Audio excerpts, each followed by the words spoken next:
Politique, les 4V, Jeff Wittenberg reçoit Gabriel Attal, président du groupe Ensemble pour la République, à l'Assemblée nationale. Bonjour à vous deux. Bonjour à tous, bonjour Gabriel Attal. Bonjour Jeff Wittenberg. Merci d'être avec nous ce matin. On a appris cette nuit que le président de la République allait recevoir tous les chefs de parti et des groupes parlementaires, tous sauf ceux de LFI et du Rassemblement national. Qu'est-ce que vous savez de cette réunion qui va avoir lieu à 14h30 à l'Élysée? Est-ce que vous attendez que le président vous annonce, ce qu'on attend aujourd'hui, le nom du nouveau Premier ministre? Je pense que si le président de la République invite des responsables politiques à l'Élysée, c'est aussi pour les entendre. Je me rendrai évidemment à cette réunion. Je me rends à toutes les réunions auxquelles je suis convié par qui que ce soit, parce qu'on a plus que jamais besoin de se parler et de chercher à trouver une solution d'apaisement pour le pays dans le contexte actuel. Vous entendre, mais vous aussi, vous attendez des choses. Est-ce que vous, encore une fois, vous souhaitez qu'il vous révèle celui qui va entrer à Matignon à partir de ce soir, s'il tient effectivement son engagement des 48 heures comme il l'avait dit? Au cours de cette réunion, je dirais ce que je dis depuis plus d'un an maintenant et depuis la dissolution qui n'a donné aucune majorité à l'Assemblée nationale. Je dirais d'abord qu'il faut mettre le quoi avant le qui. Et qu'à 3 reprises depuis un an, un Premier ministre a été nommé avant que des partis puissent se mettre d'accord sur le fond, sur un compromis. Et que donc à chaque fois, ce Premier ministre a été renversé ou a été contraint donc il faudra à démissionner. Non, il faut d'abord se parler et trouver un compromis entre partis politiques, parce que je crains, encore une fois, qu'en rééditant une méthode qui conduise à nommer un Premier ministre ou une Première ministre avant qu'il y ait eu un compromis sur le fond, ça produise les mêmes effets. Et la deuxième chose que je dirais, c'est évidemment qu'il faut partager le pouvoir et ne pas donner le sentiment de s'acharner à vouloir garder la main sur tout.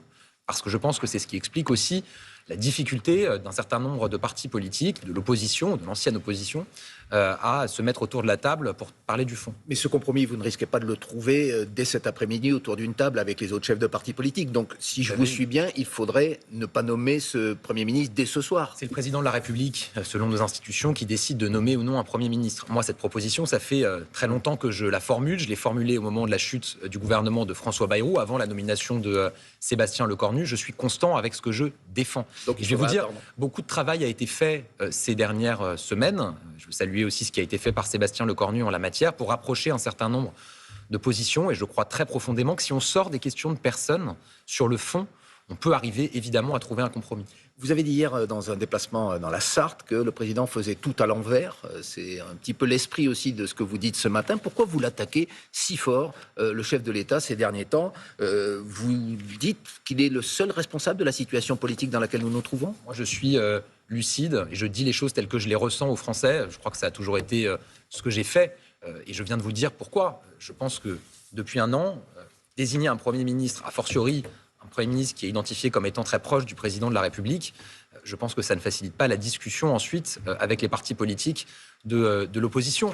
Je suis constant. Moi, je dis la même chose depuis la dissolution. Je propose une méthode qui n'est pas suivie. Et donc, je suis lucide et je dis les choses telles que je les ressens. Mais on voit des images là de vous avec le président. Vous aussi, vous avez été un très proche et vous entendez non pas ce procès, mais en tout cas ces commentaires qui sont faits sur votre attitude aujourd'hui, qui, bon, pour les plus indulgents, parlent d'ingratitude. Et il y a même un ancien ministre qui a été votre collègue, Éric Dupond-Moretti, qui dit, je le cite, « Les rats quittent le navire ». Vous entendez ces phrases-là? Comment vous y réagissez? Je respecte la fonction de président de la République, je respecte l'homme, mais évidemment, je suis un responsable politique. Je ne vais pas me mettre à faire la langue de bois et à dire aux Français que je comprends toutes les décisions qui sont prises, que je suis d'accord avec ces décisions, que je pense qu'elles sont bonnes pour le pays, quand ce n'est pas le cas. Voilà.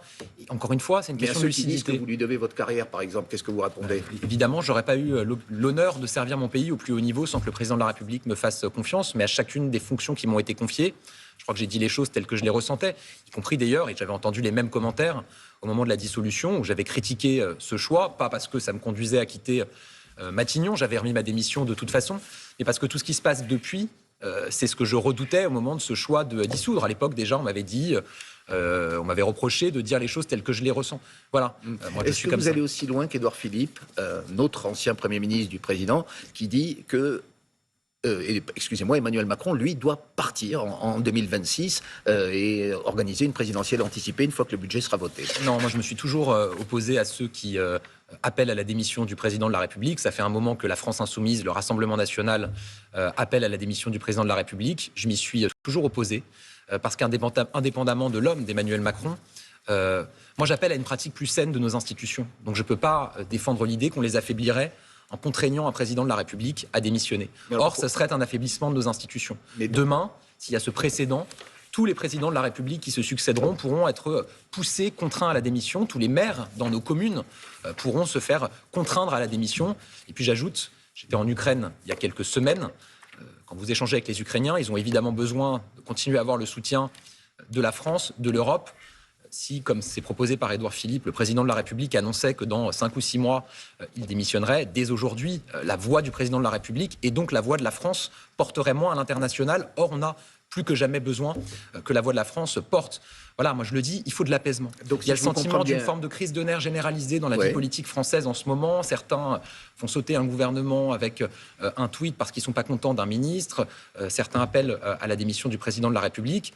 Je crois qu'il faut de l'apaisement. Philippe, donc vous lui, quelque part, vous le critiquez d'avoir pris cette option. Moi, je prends des positions politiques. Vous m'interrogez sur une position politique. Je vous réponds. Ce que je dis, c'est qu'on a besoin d'apaisement. Et moi, je pense que l'apaisement, c'est d'abord de se mettre autour de la table et de parler du fond. Si je vous comprends bien, vous demandez au président de rester, mais de changer de méthode, ça vous l'avez expliqué. Si ce soir, par exemple, il nomme un Premier ministre de gauche, est-ce que vous dites, banco, nous allons soutenir ce Premier ministre ? Vous voyez bien que cette question, elle revient à poser la même question, la même méthode que celle qui a été employée depuis un an. Mais c'est quand même une hypothèse très proche. On verra, mais je vais pas... Mais qu'est-ce que vous ferez ? On a besoin de savoir quand même si cet éventuel Premier ministre... Moi, je ferai toujours tout pour que la France avance. Parce que la France, elle a besoin d'un budget. Parce que nos chefs d'entreprise, ils ont besoin de savoir s'ils pourront investir, s'ils pourront embaucher l'année prochaine. Parce que les Français ont besoin de savoir de quelles aides ils pourront bénéficier l'année prochaine pour isoler leur logement. Parce qu'il y a des jeunes couples qui veulent pouvoir acheter un logement, leur résidence. Ils voient les taux qui s'envolent tant qu'on n'a pas de budget. Ils ne peuvent pas emprunter. Donc évidemment, le Premier ministre de gauche pourrait le faire, par exemple, en suspendant la réforme des retraites, une réforme à laquelle vous avez contribué aussi. Est-ce que vous y seriez prêt à cette concession qui est majeure ? D'abord, on voit que ce débat sur les retraites, il empoisonne la vie politique française. Et c'est bien qu'il y a urgence à changer de système. Moi, je propose qu'on change de système de retraite. On a un système qui est à bout de souffle, qui ne tient plus. Et donc, qu'on réforme cette réforme actuelle, qu'on Moi, je propose un système par points, un système libre. On enlève l'âge légal, uniquement une durée de cotisation et un système qui intègre une part de capitalisation. C'est la proposition que je formule, mais depuis plusieurs mois maintenant. Donc on met de côté celle-ci. Parce qu'on y a travaillé avec Renaissance. Maintenant, est-ce qu'on va pouvoir changer ce système avec ce Parlement actuellement d'ici à 2027 ? Évidemment non. Donc d'ici là, il y a probablement des adaptations à faire, des ajustements. Moi, je ne sais pas concrètement ce que ça veut dire, une suspension, mais donc vous voyez bien l'intérêt, l'urgence qu'il y a à se mettre autour de la table pour en parler. Moi, j'ai jamais mis de ligne rouge. Moi, je veux que le pays avance. Quel que soit, si le président de la République décide de nommer un Premier ministre, une Première ministre, quel qu'il soit, je chercherai toujours à être constructif pour qu'on puisse avancer. Parce que les Français, je crois que c'est ce qu'ils attendent. Là, ils nous regardent, ils regardent ce spectacle. Ils sont, je pense, médusés, sidérés de voir des responsables politiques qui ne parlent que d'eux-mêmes, qui ne parlent que d'affaires de boutiques politiques. Franchement, avançons et recommençons à parler de leurs problèmes, du pouvoir d'achat, de l'accès à la santé, de l'éducation de nos enfants. C'est la fin de cette interview. Merci beaucoup, Gabriel Attal. On vous a entendu ce matin et c'est la suite de Télématin. Vous serez tout à l'heure dans le bureau du président de la République avec les autres chefs de parti.